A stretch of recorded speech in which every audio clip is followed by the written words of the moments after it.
Hello Wargamers, I'm Invasive Ramnus, and last night while many of us were sleeping and had images of servo skulls and gun drones dancing in our heads, GW put the Tyranid release up for pre-order. So that's very exciting. We have a full list of models and prices and everything like that to look through, and so that's what I want to do in this video is just kind of look at the new Tyranid release and share some thoughts on it. I did a video similar to this a few weeks ago based on some leaked images, but because I didn't want to have to end up dealing with copyright stuff, I put that as a private video, and then now that the release is up, I switched that to public. So if you want to check that out and see some earlier views of mine, go ahead and do that. But today we're going to go through all of it, so that'll be fun. All right, so if you like this video, go ahead and like it. If you want to stay tuned for upcoming Tyranid content, I'm planning on doing a Codex review and everything like that. Please subscribe, and otherwise let me know what you think about the Tyranid release in the comments below.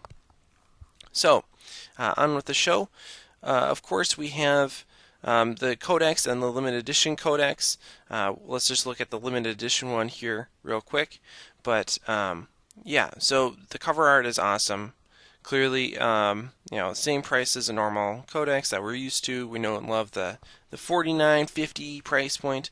The limited edition Codex, on the other hand, though, is $100, and really the cover, not really doing a whole lot for me. It's just a Photoshop version of the standard Codex, and the main cover with the logo on it really isn't anything to look at. So really, most people I would recommend going with the standard Codex, but if you're a really hardcore Tyranid fan and just you have to have the limited edition Codex, number X out of Y total, that's cool too. I understand.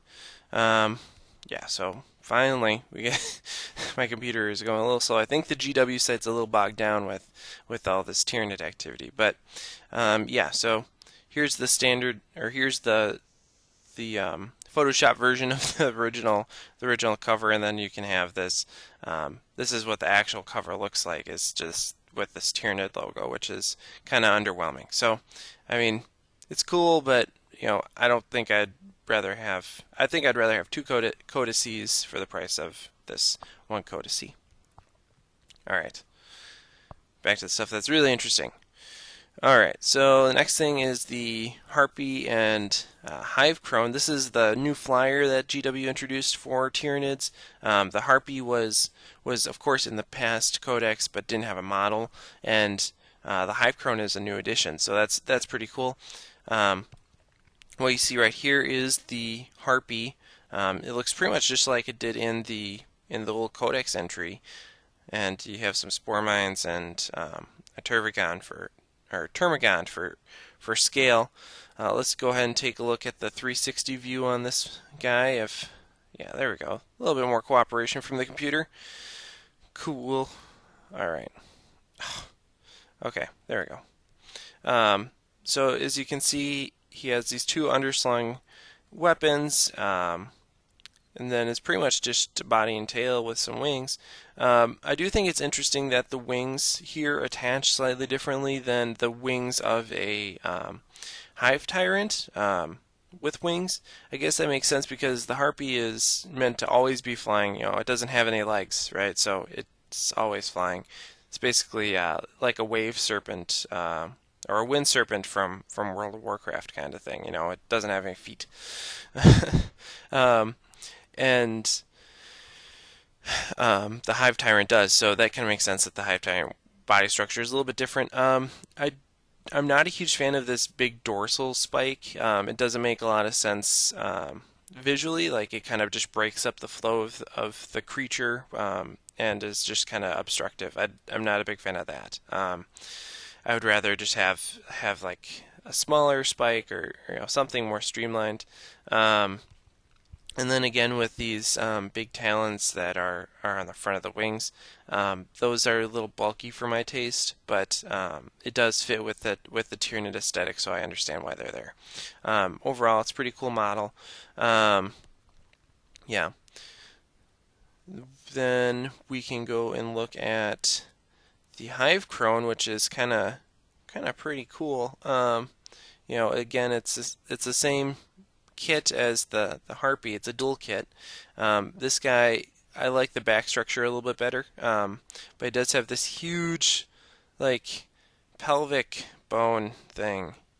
Um, but he's supposed to have a really strong. I guess like this in combination with this scorpion tail is supposed to contribute to him having like a really strong vector strike. So maybe that's what that's about. But I know it's kind of cool looking. But it's a little peculiar that they have this giant bone sticking out there, piece of carapace sticking out there.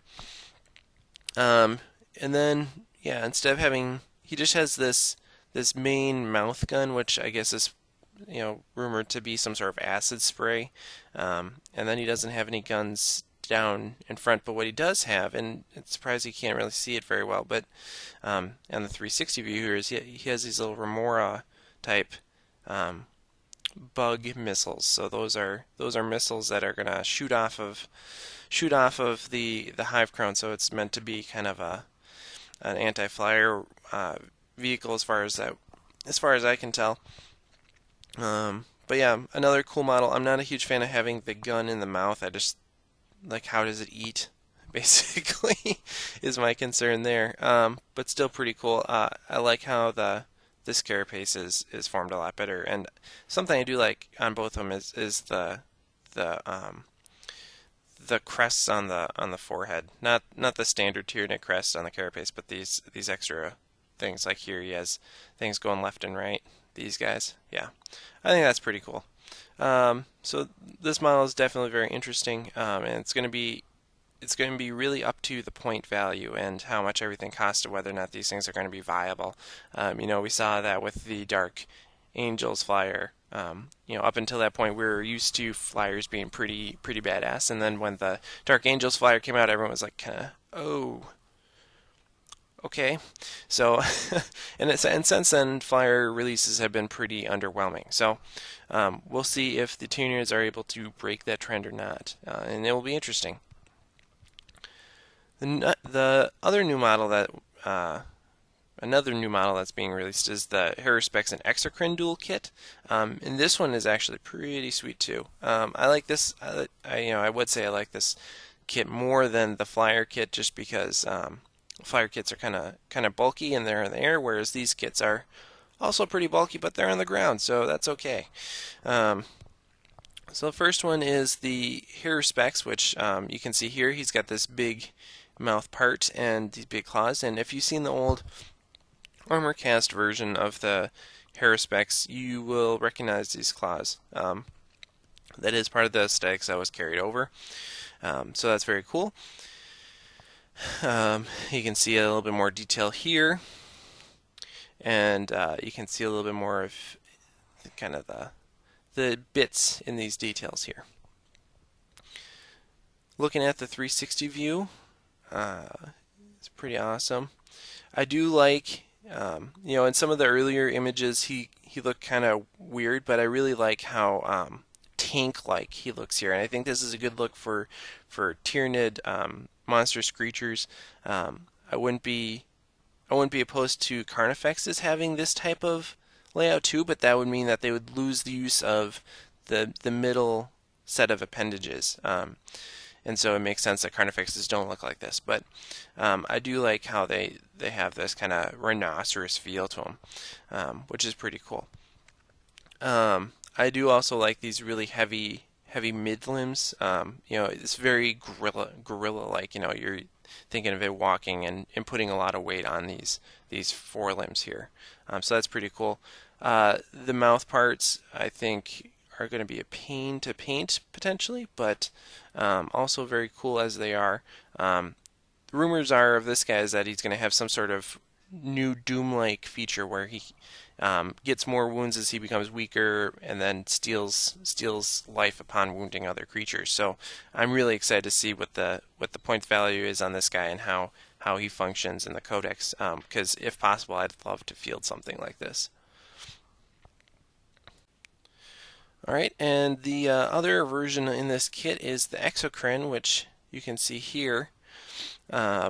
I'm not as big of a fan as this guy just because he's got these little teeny arms, little tiny arms and a little tiny head and a big body with big arms and a huge phallic gun. Um, so not as cool in my opinion, and it's going to be interesting to see how this gun here,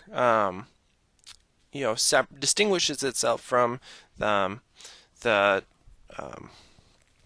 Tyrannofex. Well, it'll be interesting to see if this is able to be used as a replacement or as a complement to the Tyrannofex, because they're both big bugs with big guns, and it'll be interesting to see how they compare. Now that I said the word interesting enough over a short period of time, let's look at the 3D view of this guy. Again, pretty awesome. The same features as before. I do like that he, if you noticed on the Haruspex, he had kind of a club tail, and this one does not have a club tail. I gotta say, I like just the standard tail better. I don't know. The club tail seemed a little silly on this big thing with kind of a stubby tail relatively, and so having this tail on it just looks nicer in my opinion, a little bit cleaner. I will say for this gun here though, it lacks detail in my opinion. I mean, I know there's a lot of detail as far as the ridges around the spout.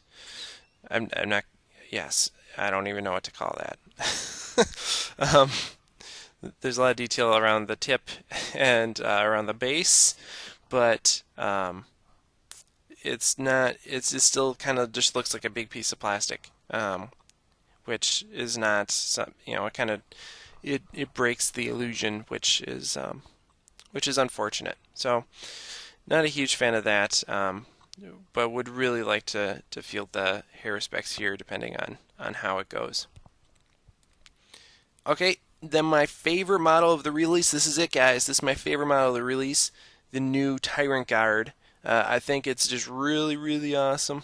So you get a box of 3 of these guys for $70, which is okay considering what their old price was. And then now they come with all the options. So you can get Crushing Claws, Scything Talons, whatever you want, Bone Sword and Lash Whip. If that's your fancy, you can get that, as you see in this picture here. No need to convert, and then it has a bunch of different arm options. So like this one right here is holding a Space Marine head Horatio. It's pretty cool. So looking at the 3D model viewer, you can see how delicious this bug is, right? Look at that. I love the geometry on the head here. Very cool. I like how compact it is. Again, it has that strong mid set of limbs that is really doing it for me. The detail on the guy is absolutely great. And then there's option to attach battle damage carapace for the shoulder plates, which is cool. I'm not a big fan of the color choice in this particular model for those wounds, but still very cool. And I also really love the shoulder plates here. I think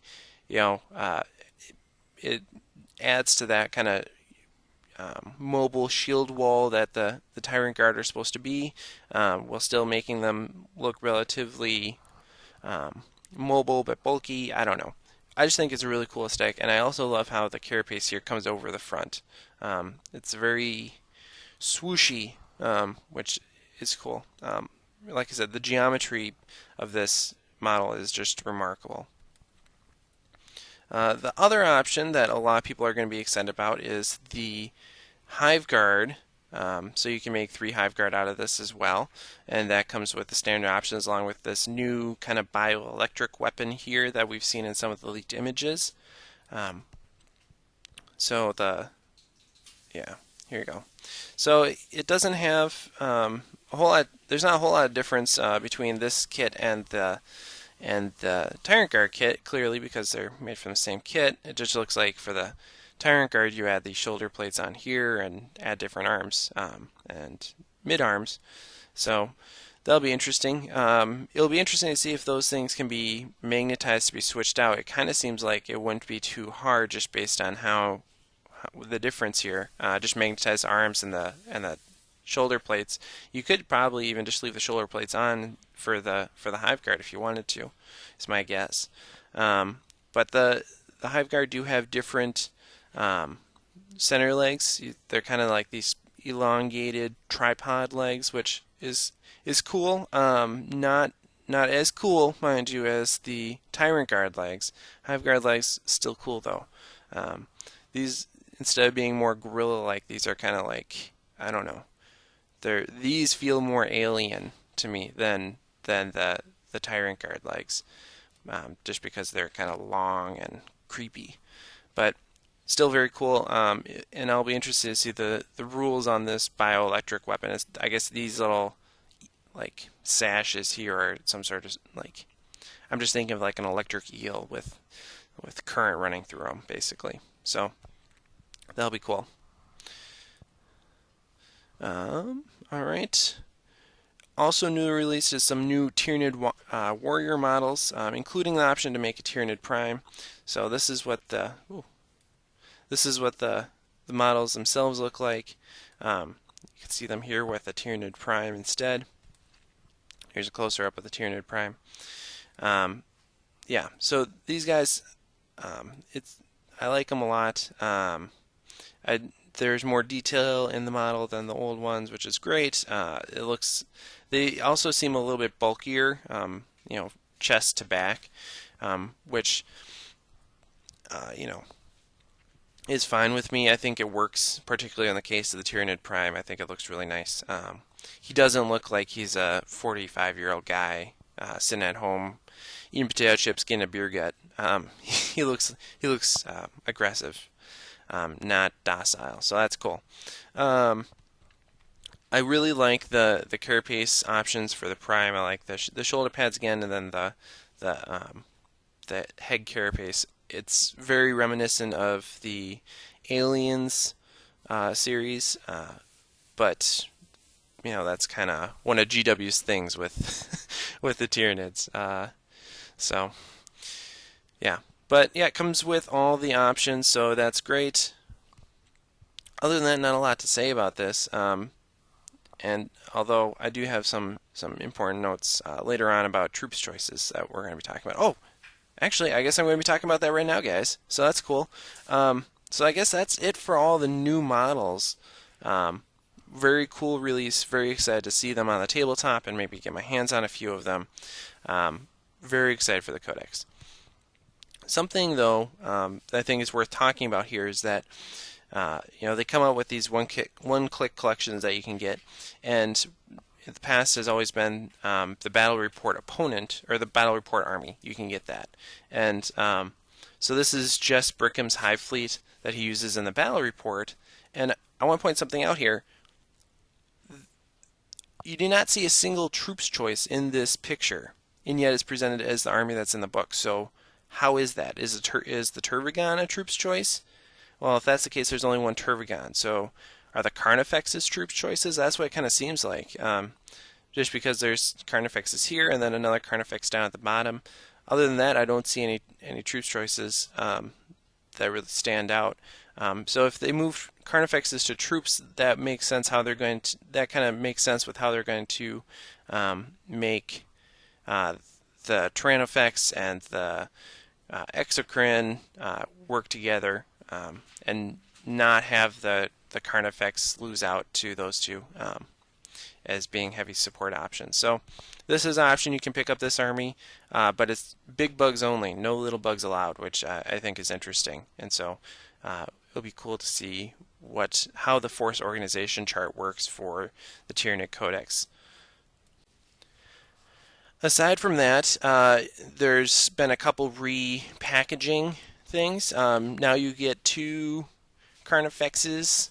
Yeah, I guess it'd be Carnifexes would be plural. You get 2 Carnifexes in a box for $90, I think it is. Yep, $90. So that's cool. I would rather buy them at 1 apiece for $45, but okay. Big news though is that Hormagaunts and Termagants are now $44 for 20. So instead of being $2.40 per model, they're now $2.20 per model. So next time you pick up a box of Termagants or Hormagaunts, pick them up, sniff them. You can smell the 20 cents per model savings. I almost guarantee it. You'll just be that satisfied with that savings there. So that's pretty cool. Big question though is if Termagants and Ormagaunts aren't going to be the top-notch troops choices of this Codex, saving a little bit of money on them isn't necessarily going to be a great, something to write home about, because you won't be using them. As indicated by Just Brickham's army here. No Hormagaunts or Termagants in this picture.